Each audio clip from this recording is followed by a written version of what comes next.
Now the test will begin.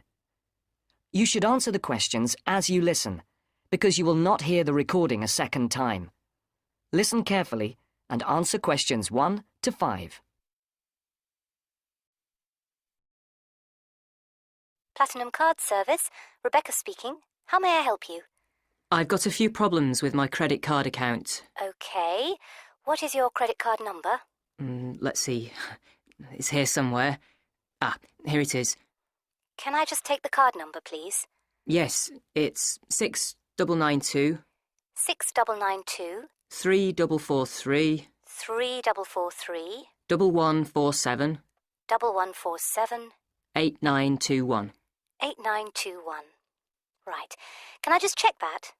6992 3443 1147 8921. That's it. And your name? Carlos da Silva. I just need to check a few details for identification and security, if you'll bear with me. That's okay. And what's your postcode? SE1 8PB. SE1 8PB. That's it. Vauxhall Close, London? Yes, that's right. And the house number? 43. And can you give me your date of birth? 13th of the 7th, 63. And one further check, if I may. Can you give me your mother's maiden name? Yes, it's Moore. Is that M-O-O-R-E? Yes, that's it.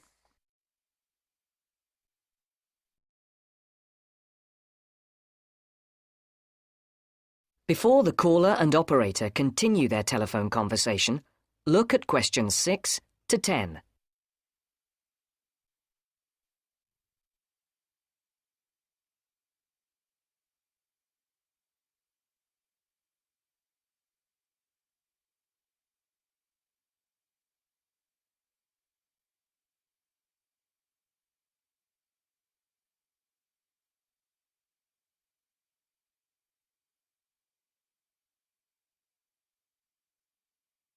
Now listen to the next part of the conversation and answer questions 6 to 10.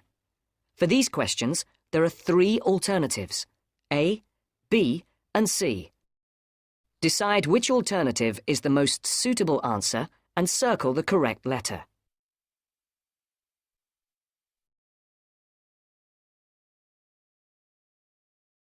Yes. Now, can we get on with this? Yes, sir, certainly. I'm sure you'll appreciate that all these checks are necessary for security reasons. So, what exactly is the problem? Problems? Okay. Well, first, your computer seems to have gone mad.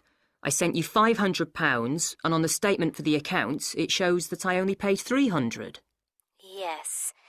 The account does only show £300 was paid. Well, I paid the £500 in at the bank, and I have my receipt, and my bank statement shows that £500 has been taken from my account. Oh, I see. What I'll do is check with the bank and see what they say. OK. You said there was something else? Yes, as if that wasn't enough. My account shows that £107.27 was paid to a company called Pan Express. I don't know who this is. Let's have a look. Well, it is genuine. I can assure you it's not mine. It was made on the evening of the 12th of May. Maybe it's a restaurant bill you forgot about? There's no way that... Oh, wait, hold on. Yes. Oh, it's OK. I've just realised what it is. It is a restaurant bill. The name of the company is different from the name of the restaurant. My mistake. I'm sorry. That's okay. Was there anything else? I don't know if I dare. What is it, anyway? Well, it's, the amount of interest seems to have gone up. If you look at your statement for April, you'll see that the rate went down from 16.27% to 14.99% that month. Oh, yes, you're right. Was that everything? Yes, basically, it is. OK. And can you check my payment?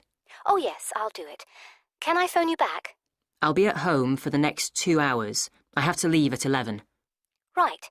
What's your number? 020 7989 7182. Hold on. 020 7979? No, it's 7989, and then 7182.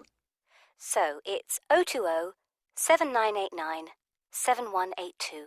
Yes, that's it. OK, I'll phone you straight back. Thanks. Bye.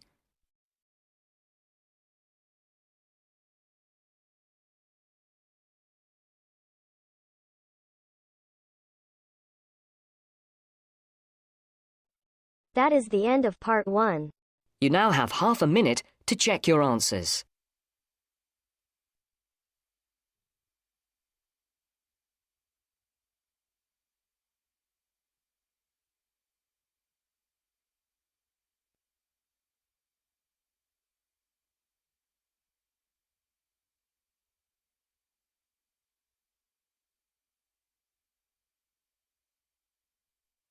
Now turns to part 2. Part 2.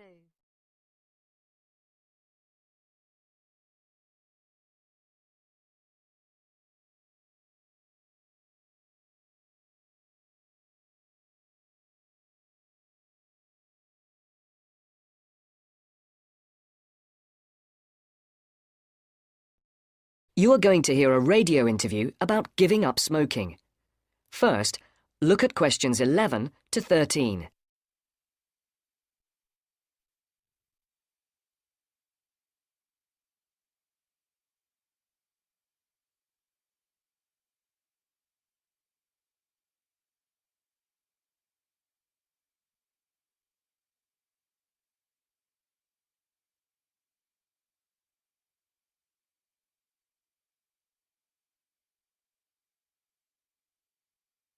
As you listen to the first part of the interview, answer questions 11 to 13.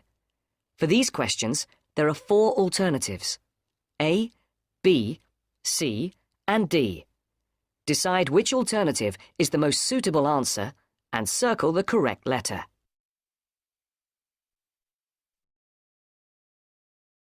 And now, let's hear what Mr. Gold has to say about kicking the habit of smoking. It was connected with wanting to change your life and your desire to become an actor. Is that right, Mr. Gold? Yes. So, can you tell our listeners a bit more about how you managed to give up? Well, I enrolled on a variety of evening courses where I found I wasn't able to do the warm-up sessions. Bending down to touch my toes made me breathless. Even though I hated to admit it, the problem wasn't so much my sitting around all the time, but my 15 to 20 a day smoking habit. If I'd been able to limit myself to 3 or 4 cigarettes a day, there'd have been no problem, but I was seriously addicted. And I'm talking about waking up at 3 a.m. dying for a cigarette, or, in the days before 24-hour shopping, driving across London at night to buy a packet of cigarettes when I ran out. But above all, my addiction meant making sure I never ran out, at the expense of everything else, including necessities. So, what did you do? The thought of all my past attempts to give up just wouldn't go away. This was something that had constantly been on my mind, especially first thing in the morning with the chest pains, coughing fits and headaches, not to mention the frequent colds and throat infections. But I couldn't imagine life without smoking. I also enjoyed my life, but the thing I longed for most was to escape the trap of a job I was bored with. I knew what I wanted, and I understood something else too. This time, I was going to keep my little plan a secret.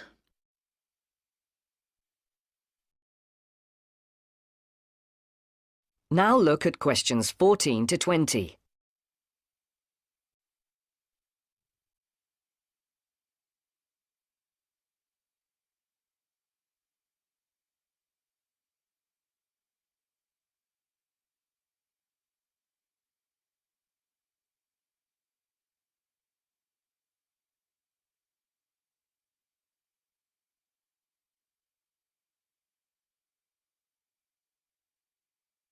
As the interview continues, complete the sentences. Write no more than 3 words for each answer.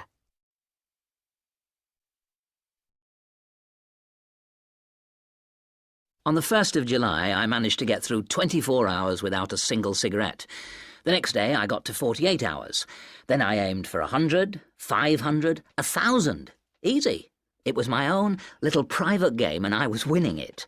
If anyone mentioned they hadn't seen me smoking, I simply said I was cutting down.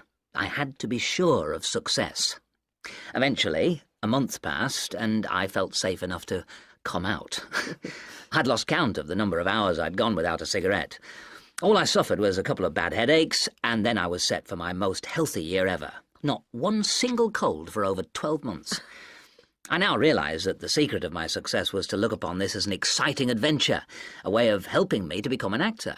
And because nobody knew what I was up to, I never once feared the accusation of having no willpower if I failed. With the right attitude, the whole thing turned out to be a lot easier than expected. I finally did get into much better physical shape, go to drama school, and become a professional actor. Very interesting indeed. I'm sure we all wish we had Mr. Gold's determination. Well, thank you very much, Mr. Gold. And I hope our listeners will learn from the experience you and our other guests have talked to us about today, and perhaps find their own road to success.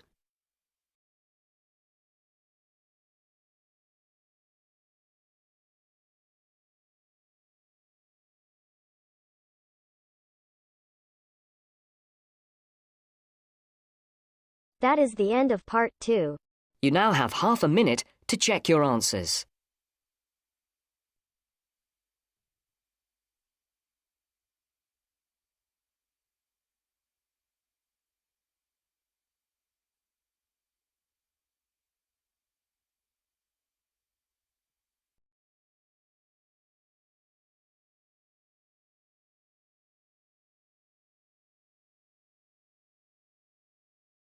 Now turns to part 3. Part 3. You will hear a tutor answering students' questions about using the college intranet.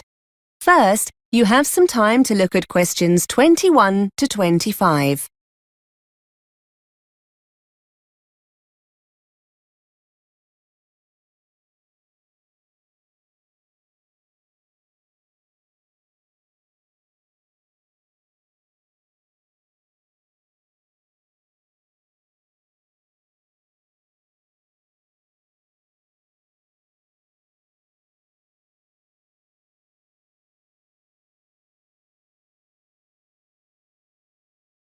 Now listen and answer questions 21 to 25. Hi everyone.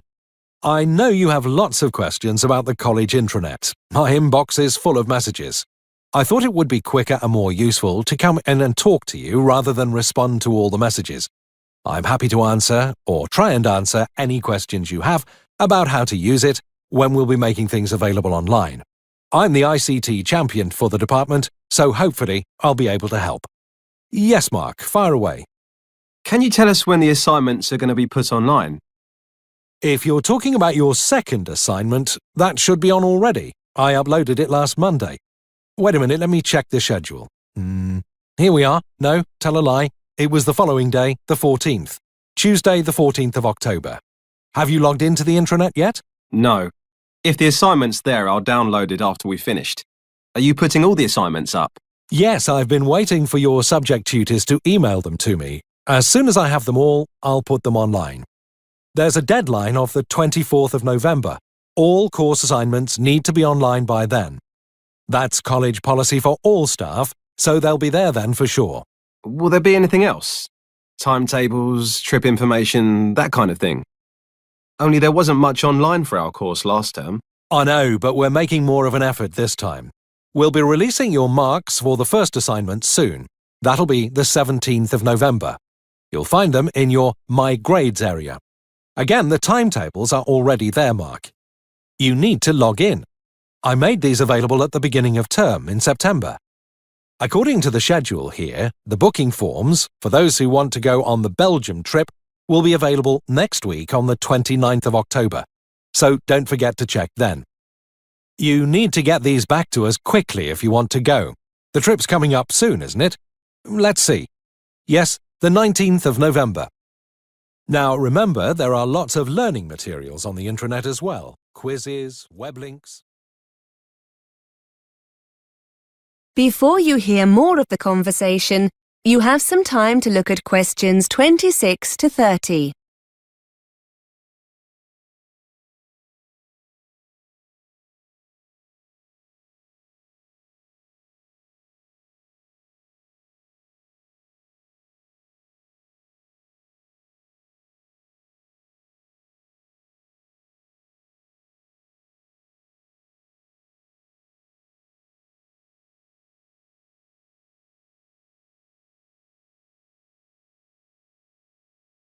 Now listen and answer questions 26 to 30. Sir, wouldn't it be easier if we were just given the documents, so we don't have to go online to get them? I know it seems a little frustrating, Claire, but we're doing it this way for a good reason. We're trying to cut down drastically on the amount of paper we get through. I'm afraid that students are always losing documents we give out in class. So we've decided to stop doing this.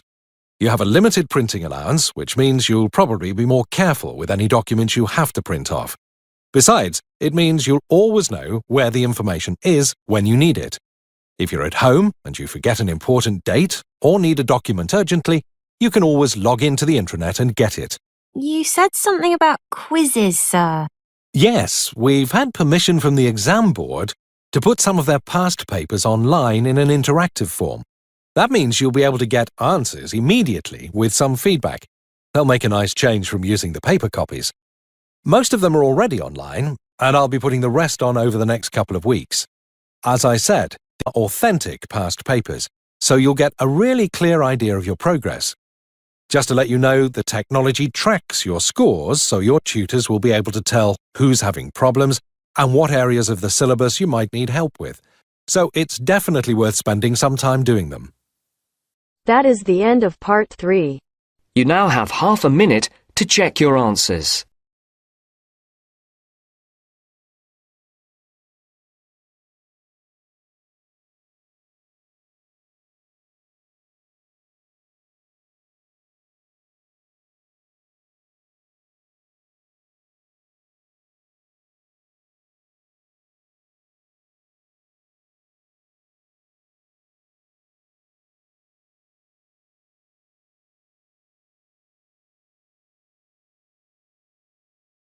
Now turns to part 4. Part 4.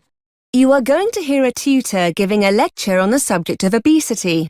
First, you have some time to look at questions 31 to 40.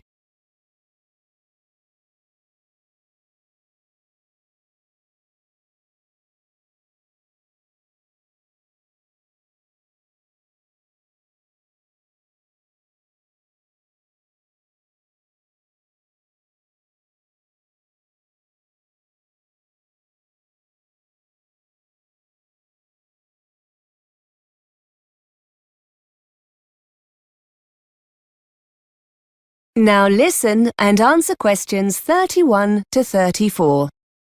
Good afternoon. Today we're continuing our investigation into obesity. We've looked at several factors causing obesity, including lack of exercise and a general sedentary lifestyle, and the role the media plays in promoting the consumption of high-calorific food. In the coming weeks, we'll go on to examine serious eating disorders, such as anorexia nervosa and bulimia nervosa. The decline in formal eating times within the family and the subsequent increase in the degree of snacking that takes place have had a significant effect on obesity. Today, we're going to turn our attention to an example of this, what has been termed emotional hunger or emotional eating, as opposed to the consumption of food to satisfy physical need. Studies have uncovered how our emotional state can lead to us eating more than we physically need. It was originally believed that negative emotions brought on through depression or anxiety were the main cause of this. But it is now acknowledged that positive emotions can have a similar effect on our eating habits. Not everyone is susceptible to emotional eating, and even those who do suffer have highly individual symptoms. However, there are common themes. It seems that people who are already overweight are more susceptible to emotional eating when suffering negative emotions than those who are underweight. Equally, excessive eating of this kind can happen during or after happy events, when larger meals than normal tend to be eaten. So, what are the signs that someone is eating to satisfy an emotional stimulus? Well, there are several differences between emotional and physical hunger. Those experiencing emotional hunger will feel the urge to eat all of a sudden. This compares to the gradual sensation of hunger that occurs with a physical stimulus. Interestingly, and I'm sure many of you will recognize this, when you're eating to satisfy an emotional need for food, the craving will often be for a specific item, like a pizza or something sweet like ice cream. In this kind of situation, nothing else will really satisfy the craving. When the urge to eat is driven by a physical need, you're far less bothered about what you eat. Emotional hunger makes the individual feel the craving must be satisfied immediately by whatever the specific kind of food is. I'm sure we've all experienced that feeling. I must have some chocolate now.